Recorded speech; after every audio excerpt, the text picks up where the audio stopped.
Hello everyone. This is topic 10 for exam 4, called the ratio test.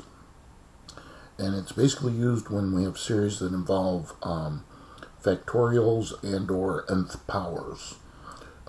So recall the definition for factorials. This is read as n factorial, so n with the exclamation point. And it's equal to the product of n minus 1, n minus 2, all the way down to 3 times 2 times 1. And we have a special definition where 0 factorial is defined to be equal to 1. So you basically don't really think about this definition too much.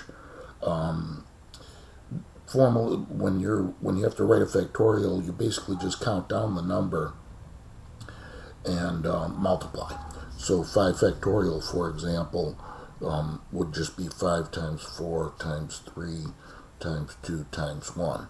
And then you can multiply that across, you get 120. There is a factorial key on all calculators, all scientific calculators, and factorials get large rather quickly. That is, the largest factorial that a typical scientific calculator can hold is 69 factorial. Just to show you that, using a simple calculator here, 69, and then I go to factorials over here. I don't know if you can see that. And 69 factorial is 1.71, and then times 10 to the 98th power. So if you can see the scientific notation it's showing us there. So times 10 to the 98th. If you go 1 factorial higher than that, on most calculators you get a syntax error because the power is greater, the power on the base of 10 is greater than 100. So sometimes you need to just use the concept of the expansion. Like in this example, simplifying 72 factorial over 70 factorial. What you could do is you can count down the larger one, 72, next factor would be 71, the next factor is going to be 70, but realize of course that that's going to continue all the way down to 1, and since we have a 70 factorial in the numerator, we'll stop right there, recopy the 70 factorial, then we'll cancel, and we just get 72 times 71, which you multiply that out. I guess I'll use a calculator just so I don't make a careless error. 5112. Okay, but for our purposes, it's going to be simplifying ratios of factorials that involve n. So this concept of counting down the larger until you reach the smaller is the way to simplify those types of ratios. And so when we look at n factorial and n plus 2 as a quantity factorial, excuse me, obviously n plus 2 is larger, so we'll count that down. Okay, n plus 2 would be the first term. The next term is just going to be 1 less than that, and 1 less than n plus 2 would be n plus 1.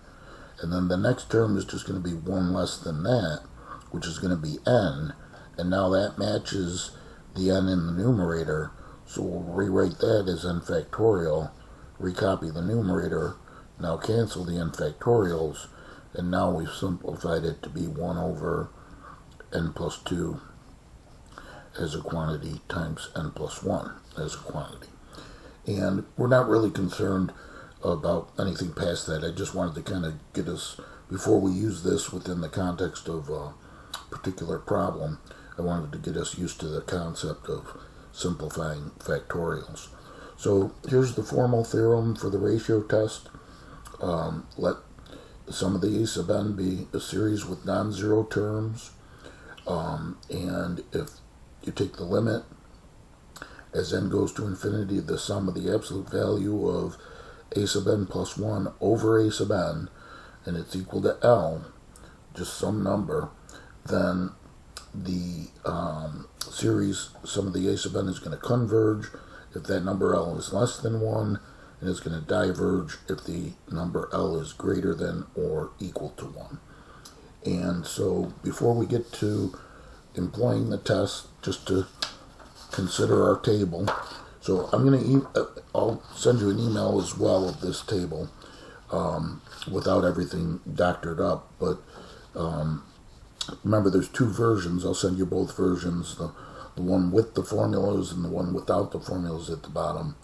But regarding the ratio test, you can see they say the same thing essentially that I said. You've got the limit, they call that limit L. He puts an or infinity in there because infinity is just a notion. So he's, if you come up with infinity, he's basically saying that because infinity doesn't really consider to be a number, he includes that. And then the series, and it says exactly what I said. I didn't use absolutely, but if L is less than 1, it converges. L is greater than, greater than 1, it diverges. I guess I made a mistake here. It should just be greater than, not greater than or equal to. And then I guess I should add a third one here. It's inconclusive if L is equal to 1. Okay, so you might want to add that. And that's what he states in the notes. And then he goes on to mention that it's useful when we have factorials or nth powers, as I had mentioned. And then also, if you look at this bottom sentence, if a sub n is greater than 0 for every n, you can disregard the absolute value. Okay, so use this table to your advantage. Again, you're going to be able to write anything you want on the back of it and bring it into the final exam with you. All right, so you get into the exam and you read, it's a ratio test. So then you look at the table and it suggests consider the limit as n goes to infinity of the absolute value of a sub n plus 1 over a sub n. Okay, now don't make this more difficult than it is, because it's just basic, similar to what we did with the absolute, the alternating series test. I'm going to keep the absolute values initially. I'm going to make this fraction bar a little bit thicker. The denominator is going to be the given series, a sub n, so 2 to the nth over n factorial. And the numerator is a sub n plus 1, which just simply means that, just like functional notation, like we mentioned with the k and the k plus 1 earlier with the alternating series test, all that a sub n plus 1 means is that wherever you see an n in a sub n, you're going to replace these n's by n plus 1. So if you've written a sub n in the denominator, then all you have to do is look at that and replace the n's by n plus 1.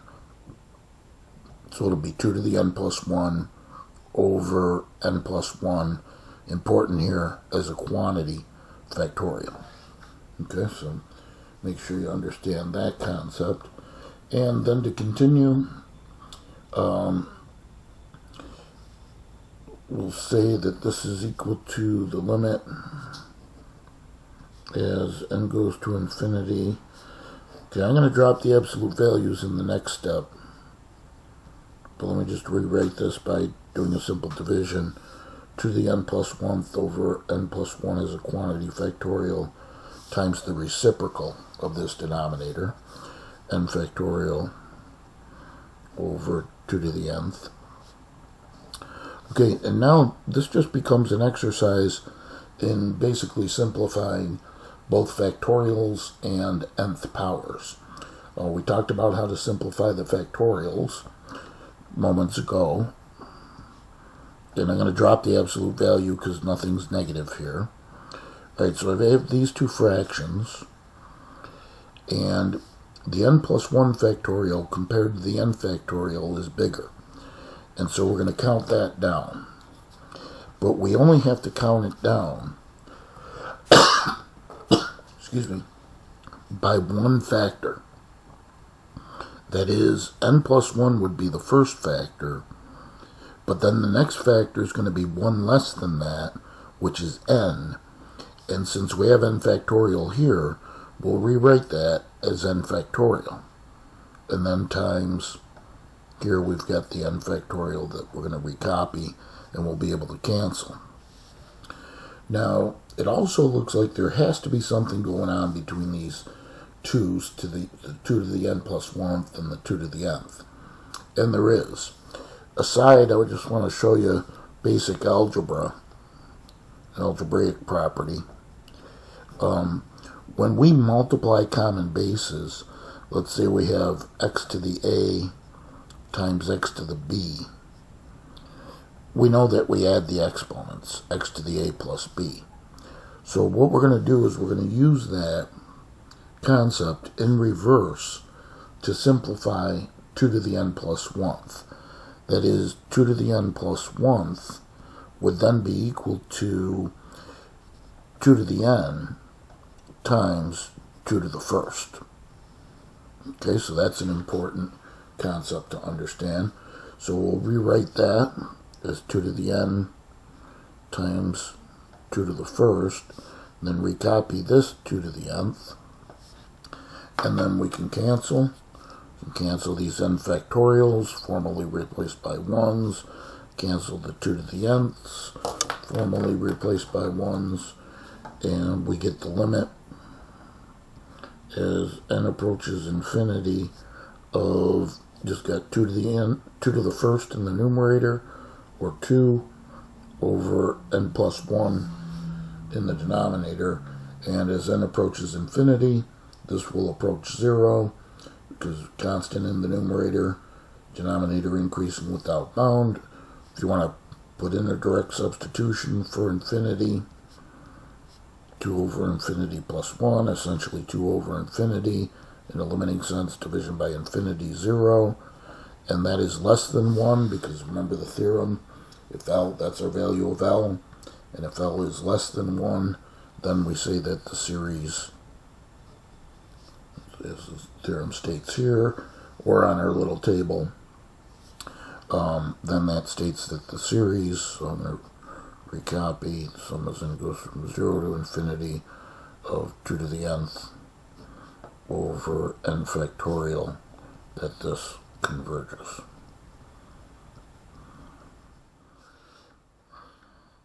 Okay, so now we'll look at one last example, and it's essentially the same idea. You read the directions, it says ratio test, you look at your table, it says to consider the limit as n goes to infinity of the absolute value of a sub n plus 1 over a sub n. So that will be the limit as n goes to infinity. Okay, big absolute value here, fraction. I always like to put the denominator in first, because that's a sub n, and that's just the given nth term.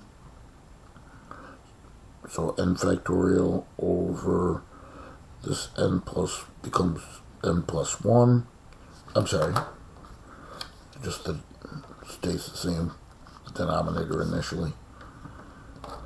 So n factorial over the n times the 3 to the nth. Okay, so there's a denominator. Okay, this would be like the thicker fraction bar, if you will, being this fraction bar. And then in the numerator is a sub n plus 1. And once again, a sub n plus 1 just simply means wherever you see an n here in the a sub n, you replace all these n's by n plus 1. That's why it's nice to put the a sub n in the denominator first, because then it's right in front of you, and all you have to do is recopy it, but replace all these n's by n plus 1.